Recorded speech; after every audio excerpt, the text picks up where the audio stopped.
ಆಮೇಲೆ ಈಗ ಇಲ್ಲಿ ಈಗ ಕೂಡ ಮನೇಲಿ ಕೂಡ ಇದೆ, ತಗೊಂಡೋಗಿ ಅಂತಿದ್ದೀವಿ. ಈಗ ಈಗ 5 ವರ್ಷ ಆಗ್ತದೆ ಇಲ್ಲೇ ಸಾಕ್ತಾ ಇದ್ದೀವಿ.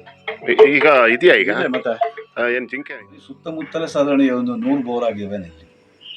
ಜಕ್ಕಣಿಕೆ ಇವ್ರದ್ದು KG ಕೃಷ್ಣೇಗೌಡರಿಂದ ಹಿಡಿದು ಈ ಕಡೆ ಒಂದು ಕಡೆಯಿಂದ ಇಲ್ಲಿ ಅದು ಹೇಳಕ್ಕೆ ಆಗಲ್ಲ, ಹೊರಗಡೆದು ಇರಲಿ, ಇಲ್ಲಿ ಸುತ್ತಮುತ್ತಲೇ ಅಷ್ಟು ಆಗಿದಾವೆ. ಅವು ಯಾವ ರೀತಿ ಲೆಕ್ಕನ ಇಡಕ್ಕೆ ಬರಲ್ಲ ನನಗೆ. ಹಾಗಾಗುತ್ತೆ ಮಾಗೋಡು, ಕಣತಿ ಇವೆಲ್ಲ. ಇದರಿಂದ ಬಾಣವರ, ನಮ್ಮ ಗಾರ್ಡವ್ರು ಹೇಳಿ ಅವರ ಅಕ್ಕನ ಮನೆಗೆ ಬಾಣವರ ಮಡಿಕೇರಿ ಅಲ್ಲಿ ಮಾಡಿ ಬಂದ್ವಿ, ಅಲ್ಲಿ ನೀರು ಸಿಕ್ಕಿದೆ. ಈ ರೀತಿಯಲ್ಲಿ ಗುರು ಆಗಿಲ್ಲ ನನಗೆ. ಕಾಣ್ದಿರೋನ ಯಾರಿದ್ದಾನೆ ಅವನು ಗುರು. ಅದು ಯಾರು, ಅದು ಯಾರಿಗೂ ಹೇಳೋಕ್ಕಾಗಲ್ಲ. ದೇವ್ರು ಅನ್ಬೋದು, ಅಷ್ಟು ಬಿಟ್ಟರೆ ಬೇರೆ ಏನು ಹೇಳೋಕ್ಕಾಗಲ್ಲ. ಕಾಣ್ದಿರೋನು ಒಬ್ಬ ಗುರು ಇದ್ದಾನೆ, ಕಾಣಿದ್ದವರು ಗುರು ಆಗಿಲ್ಲ ನನಗೆ. ಹಾಗಾಗಿ ನಾವು ಸ್ವತಂತ್ರರು, ಯಾವುದೇ ವಿಚಾರದಲ್ಲಿ ಹೋದರೂ ಸ್ವತಂತ್ರರು. ಅವನಿಂದ ಕಲಿತೆ, ನಾನು ಇವನಿಂದ ಕಲಿತೆ ಅಂತ ಹೇಳುವಾಗಿಲ್ಲ. ನಾನು ಪ್ರತಿಯೊಂದಕ್ಕೆ ಕೊನೆ ತೆಗೆದು ಔಷಧಿ ಹೊಡ್ಕೊಂಡು ಬಂದವನು. ನಾನು ಯಾವ ಕೆಲಸ ನನಗೆ ಬರಲ್ಲ ಅನ್ನೋ ವಿಚಾರ ಇಲ್ಲ. ಈ ನಮ್ಮ ಮನೆ ತೋಟದೆಲ್ಲ ನಾನೇ ಕೊನೆ ತೆಗಿತಿದ್ದೆ, ಅಕ್ಕಪಕ್ಕ ವಹಿಸ್ಕೊಂಡು ನಾನೇ ತೆಗಿತಿದ್ದೆ. ಈಗೇನು ನಾವು ಬಂದ್ವಿ, ಬರುವಾಗ ನೀವು ಸೌದೆ ಹೊಡಿತಾ ಇದ್ರಿ. ನೋಡಿ ಈ ಏಜ್ ಅಲ್ಲಿ ನಿಮ್ಗೆ ಏನ್ ಏಜ್ ಆಗಿರ್ಬೋದು? ಈಗ 60 ವರ್ಷ. 60 ವರ್ಷಕ್ಕೆ ನೀವು ಇಷ್ಟು ಆಕ್ಟಿವ್ ಆಗಿದ್ದೀರಿ, ಇಷ್ಟು ಕೆಲಸ ಮಾಡ್ತಿದ್ರಿ. ಅಲ್ಲ, ಈಗ ಮನ್ಸು ಹಾಗಿಲ್ಲ ನಂಗೆ. ಏನು ಮುದುಕಾಗಿದ್ದೀನಿ, ನನ್ನ ಮನ್ಸಿಲ್ಲ. ಓಡಾಡೋ ಹೊತ್ತಿ ಮಾತ್ರ ನಂಗೆ ವಯಸ್ಸಾಯ್ತಲ್ಲ ಅಂತ ಅನ್ಸುತ್ತೆ. ಮನೋಭಾವಗಳ ಆ ಥರ ಇಲ್ವೇ ಇಲ್ಲ. ಆದರೆ ಈಗ 4 ವರ್ಷ ಅದು ಕೆಲಸ ಕಾರ್ಯ ಎಲ್ಲ ಬಿಟ್ಟು ಮಗ ಇದ್ದ ಅವರೆಲ್ಲ ನೋಡ್ಕೊತಾರೆ. ಇರಲಿ, ಈ ಬೋರ್ ಪೇಂಟಿಂಗ್ ಮತ್ತು ಹೊರಗಡೆ ಎಲ್ಲರೂ ಪೂಜೆಗೆ ಹೋಗೋದಾದರೆ ಹೋಗ್ತೀವಿ, ಮಾಡ್ತೀವಿ. ನಮಗೆ ಬರ್ದಿದ್ದ ಪೂಜೆ ಅಂತಕ್ಕದ್ದಿಲ್ಲ. ಬ್ರಾಹ್ಮಣ ಅನ್ನೋದು ಏನು ಮಾಡ್ತಾನೋ ಅವೆಲ್ಲವನ್ನೂ ಮಾಡೋದಕ್ಕೆ ಭಗವಂತ ಕೊಡ್ತಾನೆ. ಅದು ಇದನ್ನ ವಿಷಯ ಅಲ್ಲ. ಈ ಮನೆ ಜಾಗ ಕೆಚ್ಚು ಮಾಡ್ತೀವಿ, ವಾಸ್ತು ನೋಡ್ತೀವಿ. ಇದು ಕೂಡ ನನಗೆ ಕಲ್ತ್ಕೊಂಡು ಬಂದಿದ್ವಿ.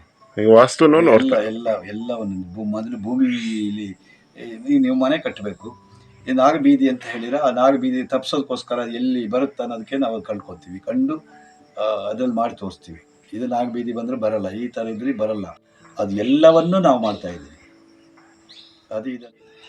ಏನು ಅರಣ್ಯ ಇಲಾಖೆಯಿಂದ ತಗೊಂಡು ಬರ್ತಾರೆ. ಈಗ ಜಿಂಕೆ ನೋಡಿ, ಒಂದು ತಗೊಂಡೋಗಿ ಆರಿಪಾರ್ಸಿಂದ ತಗೊಂಡೋಗಿ ನಾವು ಕಗ್ನಾಳ ಬಿಟ್ಟಿವಿ. ಜಿಂಕೆ ಗಾಯ ಗೀಯ ಆಗಿದೆಲ್ಲ. ಆಮೇಲೆ ಈಗ ಇಲ್ಲಿ ಈಗ ಕೂಡ ಮನೇಲಿ ಕೂಡ ಇದೆ, ತಗೊಂಡೋಗಿ ಅಂತಿದ್ದೀವಿ. ಈಗ 5 ವರ್ಷ ಆಗ್ತೀವಿ ಇಲ್ಲೇ ಸಾಕ್ತಾ ಇದ್ದೀವಿ. ಈಗ ಇದೆಯಾ ಈಗ ಮತ್ತೆ ಏನು ಜಿಂಕೆ ಇದೆಯಾ? ಜಿಂಕೆ ಏನಾಗಿತ್ತು ಅದಕ್ಕೆ? ಅದು ನಾಯಿ ಕಚ್ಚಿಯಲ್ಲಿ ಬಿದ್ದು ತಂತಿಯೆಲ್ಲ ಇದಾಗಿ ಪೂರ ಹರಿದು ಮರಿನ ಎಲ್ಲ ಕೂಡ ಇದಾಗಿತ್ತು. ಅದಕ್ಕೆ ಸದ್ಯಕ್ಕೆ ಅದು ದೊಡ್ಡಾಗ ತನಕ ಇರಲಿ ಅಂತ ಹೇಳಿ ಇಲ್ಲೇ ಸಾಕ್ತಾ ಇದ್ದೀವಿ. ಅದೀಗ ಜಾನುವಾರು ಕಾಲು ಮುರಿದು ಹೋದ್ರೆ ಮೆಡಿಸಿನ್ ಮಾಡ್ತೀವಿ. ದೊಡ್ಡ ರೋಗ ಅಂತ ಬರುತ್ತೆ, ಅದಕ್ಕೆ ಮೆಡಿಸಿನ್ ಮಾಡ್ತೀವಿ. ಸಾಧಾರಣವಾಗಿ ಗಂಟಲು ಒಳಗಡೆ ಒಂದು ಕಪ್ಪೆ ಅಂತ ಹೇಳ್ತಾರೆ, ಗಂಟಲು ಕಟ್ಕೊಳ್ಳೋದು, ಅದಕ್ಕೆ ಮೆಡಿಸಿನ್ ಮಾಡ್ತೀವಿ. ಜಾನುವಾರುಗಳಲ್ಲಿ ತುಂಬ ಮಿಂಚು ರೋಗ ಅನ್ನೋದು ಒಂದು ಗೊತ್ತಿಲ್ಲ. ಬಿಟ್ಟರೆ ಬೇರೆ ಏನೇ ಆದ್ರೂ ಧೈರ್ಯ ಮಾಡಿ ಇಲ್ಲೆಲ್ಲ ಕೊಟ್ಟಿದ್ದ. ದೊಡ್ಡ ರೋಗ ಬಂದಾಗ ಈಗ ಒಂದು 25 ವರ್ಷದ ಹಿಂದೆ ಈಗ ಒಂದು ಮನೇಲಿ ಜಾನುವಾರುಗಳಿಲ್ಲ. ಲೂಯಿಸ್ ಅಣ್ಣವ್ರದ್ದು ಒಂದು 20, ರಾಜ್ಗೌಡರು ಹೊನ್ನಾಗಿ ಅವ್ರದ್ದೊಂದು 20, 40 ಜಾನುವಾರುಗಳಿಗೆ ಡಾಕ್ಟ್ರಿಗೆ ಆಗದಿದ್ದನ್ನು ನಾವು ಮೆಡಿಸಿನ್ ಮಾಡಿ ಉಳಿಸಿದ್ವಿ. ಎಲ್ಲ ಆಯುರ್ವೇದಿಕ್ ಗಿಡಮೂಲಿಕೆಯಲ್ಲಿ ಪ್ರತಿಯೊಂದು. ಅದಾದರೆ ಒಬ್ಬರು ಕೆಲವೊಂದು ಅದು ಹೇಗೆ ಮಾಡ್ಕೊಂಡು ಬಂದೀವಿ ಅಂದರೆ, ನಾವು ದನ ಮೇಯಿಸೋ ಸಾಹುಕಾರರು ಬಾಲ್ಯದಲ್ಲಿ ಕೆಲವು ಗೊತ್ತಿತ್ತು ಅವರಿಗೆ. ಅವ್ರು ಹೇಳ್ಕೊಡ್ಲ, ಅದು ಮಾಡು, ಇದು ಮಾಡಪ್ಪ, ಅದನ್ನ ತಂಬ, ಇದನ್ನ ತಂಬ ಅಂತೀವಿ. ಅದೊಂದು ನೆನಪಿತ್ತು ಕೆಲವಷ್ಟು. ಈಗ ಅರಣ್ಯ ಇಲಾಖೆ ಅಂದ್ರೆ ಏನಾದ್ರು ಆಯ್ತು ಅಂದ್ರೆ ತಗೊಂಡು ಬಂದಾಗ ಮೆಡಿಸಿನ್ ಅಂತ ಹೇಳಿದ್ರೆ ಮಾತ್ರ ಸ್ವಲ್ಪ ಜೋರು ಮಾಡ್ತೀವಿ. ಇದೆಲ್ಲ ಯಾಕೆ ತರ್ತೀರಾ ನೀವೆಲ್ಲ? ಮತ್ತೆ ಸಾಧಾರಣವಾಗಿ ಏನೇ ಪೆಟ್ಟಾಗಿದ್ದಿದ್ರು ತಗೊಂಡು ಬಂದ್ರೆ ಮಾಡ್ತೀವಿ. ಒಂದು ಮಂಗನ್ನ ಇವರೆಲ್ಲ ಸೇರಿ ತಗೊಂಡು ಬಂದು, ಅದಕ್ಕೆ ಪ್ರಜ್ಞೆ ಇಲ್ಲ, 20 ದಿನ ಸಾಕಿ ತಗೊಂಡು ಕಾಡಲ್ಲಿ ಬಿಟ್ಟಿದ್ದೀವಿ. ಅದನ್ನ ಆರೈಕೆ ಮಾಡಿ ನೀವು ಬಿಡ್ತೀರಿ? ದೊಡ್ಡದು. ಹೌದು. ಒಂದು ಮಂಗನ ಜೈಪುರದಿಂದ ತಂದದ್ದು, ಸಂತು ಅಂತ ಬಂಡಾರಿ. ಲಾಸ್ಟಿಗೆ ಈ ಡಾಕ್ಟರ್ ಎಲ್ಲ ಮೆಡಿಸಿನ್ ಮಾಡಿ ಪ್ರಜ್ಞೆ ಇರಲಿಲ್ಲ, ಅದಕ್ಕೆ ತಗೊಬಂದು ಇಲ್ಲಿ ಕೊಟ್ಟು, ಇಲ್ಲಿ 2 ದಿನಕ್ಕೆ ಪ್ರಜ್ಞೆ ಬಂತು. ಆಮೇಲೆ ಸರಿ ಆಗ್ತು. 3 ಕಾಲು ಇಲ್ಲ, ಒಂದೇ ಕೈ ಜೀವ ಇತ್ತು. ಮತ್ತೆ ಲಾಸ್ಟಿಗೆ ಅದು ಊರಕ್ಕೆ ಶುರು ಆಯ್ತು. ಮತ್ತೆ ನಮಗೆ ಗದರಿಸಕ್ಕೆ ಶುರು ಮಾಡಿದ. ಅನ್ನ ಮತ್ತೆ ಬಾಯಿ ಕಳಿಸಿ ಬಾಯಿ ಒಳಗೆಲ್ಲ ಹಾಲು ಬಿಡ್ತೀವಿ, ಅದರಲ್ಲೇ ದಾತ ಆಗಿ ತಲೆ 2 ಹೋಳಾಗಿತ್ತು. ಈಗ ಪ್ರಾಣಿಗಳಿಗೆಲ್ಲ ಕರ್ಕೊಂಡು ಬರ್ತಾರೆ ಮೆಡಿಷನ್ಗೆ, ಅದೇ ನಿಮಗೇನು ತೊಂದರೆ ಮಾಡಿಲ್ವಾ? ಯಾವ ವಿಚಾರಗಳೇ ಇಲ್ಲ. ಯಾವುದೇ ಒಂದು ವಿಚಾರಗಳು ಎಲ್ಲವೂ ನಮಗೆ ಒಂಥರ ಆ ಸಂದರ್ಭ ಹೊಂದ್ಕೊಳ್ತೀವಿ. ಸ್ವಲ್ಪ ಜೋರಾದ ಆತಾದ್ಮೇಲೆ ತಾಂಡೆ ಕಾಡಲ್ಲಿ ಬಿಟ್ಟು ಬಂದ್ವಿ, ಮೂಟೆ ತುಂಬಿದ ತಾಂಡೆಗೆ ಬಿಟ್ಟು ಬಂದ್ವಿ ಕಾಡಲ್ಲಿ.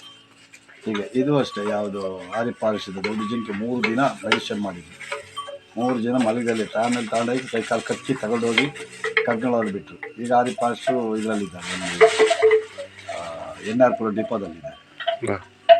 ಅವರು ಅಷ್ಟು ಮುಂದೆ ಪಾಲಿಸಿ ಯಾರು ಬಂದಿಲ್ಲ. ಈಗ ಜಿಂಕೆ ತೋರಿಸ್ಬೋದಾ ನೀವು ಅದೆಲ್ಲ ಅದು ಇದಕ್ಕೆ ಹಾಕ್ಬಿಟ್ರೆ ದೊಡ್ಡ ಇದಾಗ್ಬಿಟ್ರೆ ಏನ್ ತೊಂದರೆ ಇಲ್ಲ. ನೀವು ಈಗ ಅದು ಆರೈಕೆ ಮಾಡ್ತಾ ಇದ್ದೀರಿ. ಮಾಡ್ತಿದ್ದೀವಿ, ಅದು ಸರಿ ಇಲ್ಲ, ಬೇಡ, ಅದೊಂದು ಇರ್ಲಿ. ಓಕೆ ಓಕೆ ಮತ್ತೆ ಬೇರೆ ಡಿಪಾರ್ಟ್ಮೆಂಟ್ಗಳಿಗೂ ತೊಂದರೆ ಆಗ್ತದೆ. Okay okay. ನಮ್ಮೊಂದಿಗೆ ನ್ಯಾಷನಲ್ ಮೀಡಿಯಾದೊಂದಿಗೆ ಇಷ್ಟೊತ್ತು ಮಾತಾಡೋದಕ್ಕೆ ಧನ್ಯವಾದಗಳು ಗುರುಬಾಬಣ್ಣವರೇ. ನಮಸ್ಕಾರ, ಧನ್ಯವಾದಗಳು ತಮಗೂ ಕೂಡ.